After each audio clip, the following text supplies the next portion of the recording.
My journey here, yes, obviously I'm Italian. You can tell very quickly about me.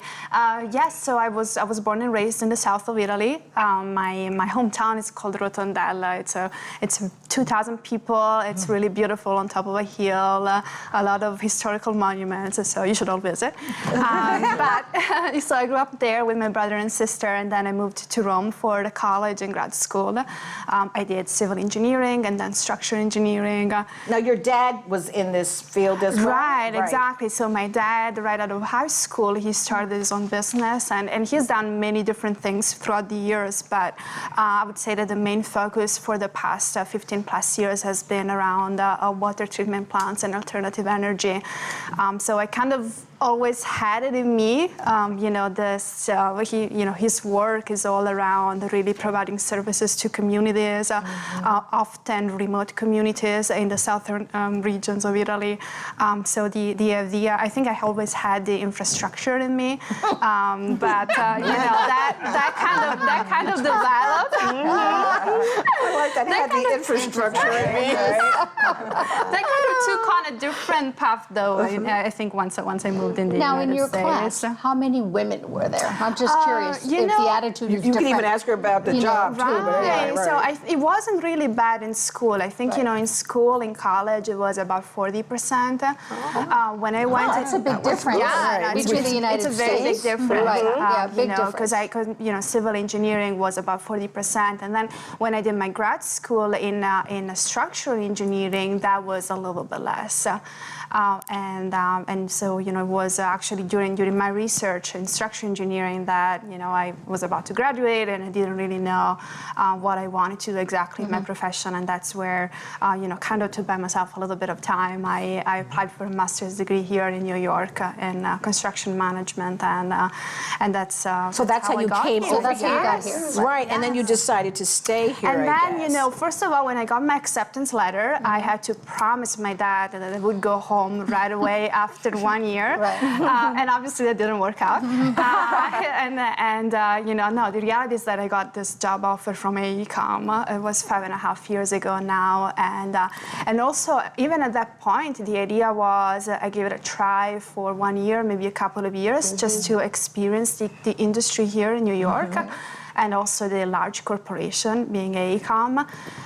But then it just, I started working on this large infrastructure projects. Talk to us about your experience. You said, what was it that made you want to stay here and do this kind of work? Right. So it was a few different factors. The first one was really the type of projects that we do. So we work on this very large infrastructure projects and a lot of residential developments in the United States, but also globally. So that was one aspect that I never really thought about, coming from the south of Italy. So that at the beginning had a very big impact on me. But then second is just really becoming part of the construction industry in New York. Just being exposed to everything that's going on in the city and see how the projects that you design and build really affect the communities. And just it's such a vibrant environment. So here. in Italy, would it have been more restoration as opposed to a new build? Right. I mean, is that a fair assessment? Yeah, it's a fair statement. Even when I was about to graduate in structural engineering, my research was on earthquake engineering, and even at that time, that is very the focus was really about Yeah, restoration and rehabilitation of buildings. So, Europe has been slow in infrastructure investments in the past few years. We kind of have been a little bit too. But different. I'm talking bridges and stuff like that. Yes, I think that very not buildings. We're big on that. Yeah, I can see that. And in Europe, you hold on to more of the old, instead of creating the new. Exactly. So that makes sense. Exactly. You don't destroy it all. Right. You build on top. Yeah. And then in terms of the kind of work you do and who you work with, how was it, because it seems like you don't have a problem finding your voice. How was it finding your voice this here, you know, working in again, around a number of males and that kind of thing? Right. So I think that, you know, no matter how strong you are and how confident you are, there's always going to be that one moment where you're going to be afraid. Yes. Right. Because you know, you're going to be afraid because you are the only woman in the room, and this is going to happen every now and then. And to me, I was lucky because it happened very early in my career. Oh, interesting. So I was in this job at AECOM only a couple of months when they asked me to work on this very big proposal for an infrastructure project in the Middle East, and you know, one of those opportunities that really changed my career. But you know, I got into this conference room for the first meeting, and there were you know, 15 men, and I was And you? I was the only woman. I was the only person, the only young professional, and also at that time I've been in New York only a couple of years, so I wasn't very comfortable with my English. It wasn't really good, you know. It's not that I wasn't comfortable. Really good now. So you had this combination of being woman, young, and immigrant that was, it was like a perfect storm. I was going to ask Triple threats. I was going to say, was that your biggest challenge? Like, So you know, you kind of wonder, what am I doing here? I mean, you can't help it, right? Yeah. And so you know, the first few meetings, I would sit in the back and I would you know, just take my notes and not say anything. And then you know, there was this woman at work, and she wasn't on that particular project, but we used to chat, and I told her about my feelings, and she said, you know, the only way to approach a situation like this is to think that we are all people. Okay.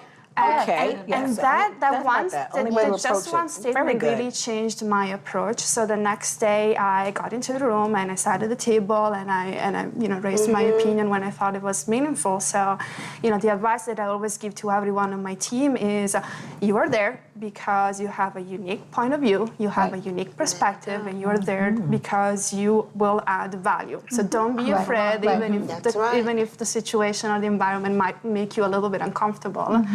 So I guess it's unavoidable, you know, but you know, you can get through it. Exactly. it sounds like it's stretching. It's encouraging you to stretch and to go that extra mile. I was also very lucky. I've always worked with people that have valued my opinion and my contribution, and that helped, obviously.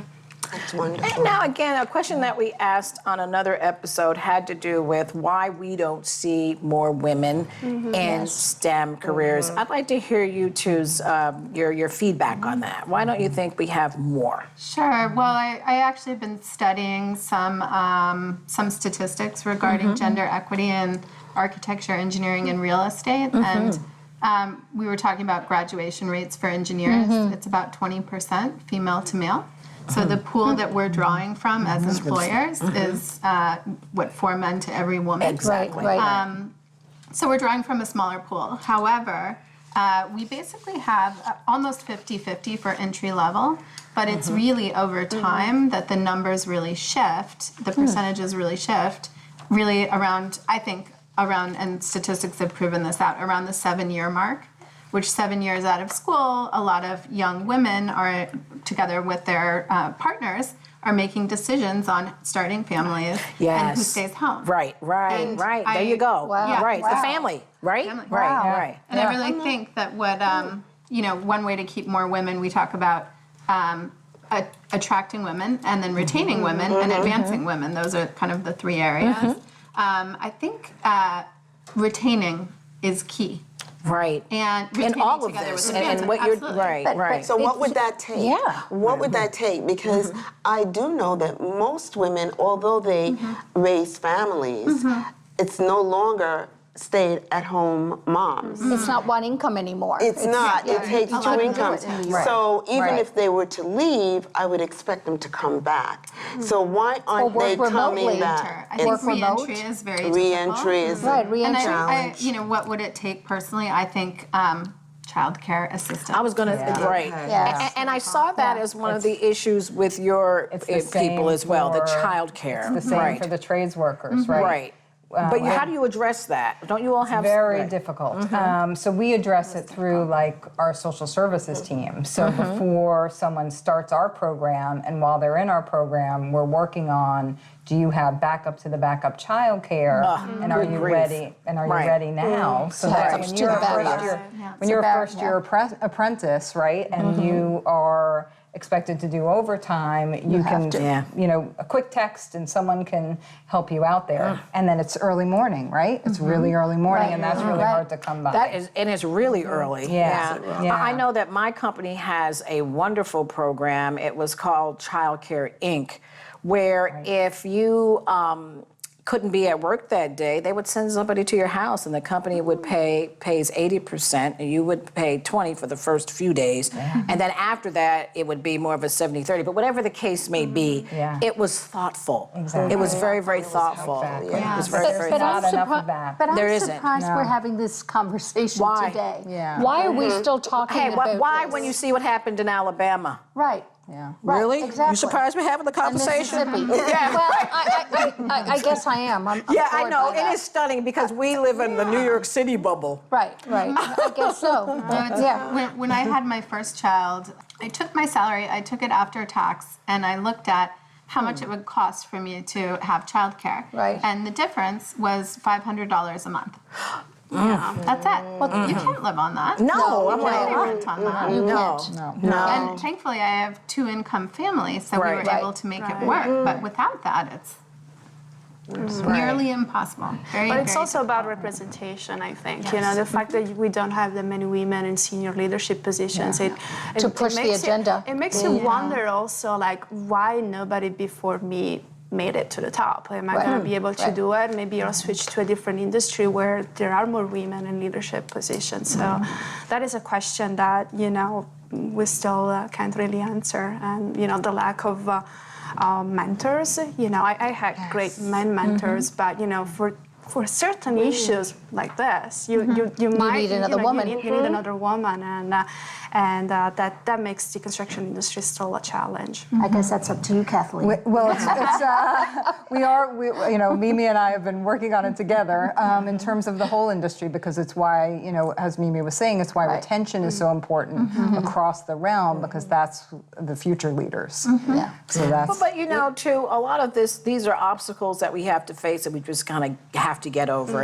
And Marilisa, you seem like somebody who can really confront it, knows how to work with that. I have to say though, like, you know, I manage this group of 40 young professionals. Yes. And, at the New York Building Congress, is that also, well, I work very closely with the Building Congress. I'm co-chairing the young professionals there, and then I run a professional development program within AECOM for the young professionals. And you know, I do feel that I have the added responsibility of providing guidance to women. Right, paying it forward, paying it forward. And I'm sure everyone here, you're paying it forward with the work you're doing, and you as well, Mimi. So that's all the time we have for this episode of Brooklyn Savvy. It was a pleasure speaking to you ladies, and we will see you next time on Brooklyn Savvy.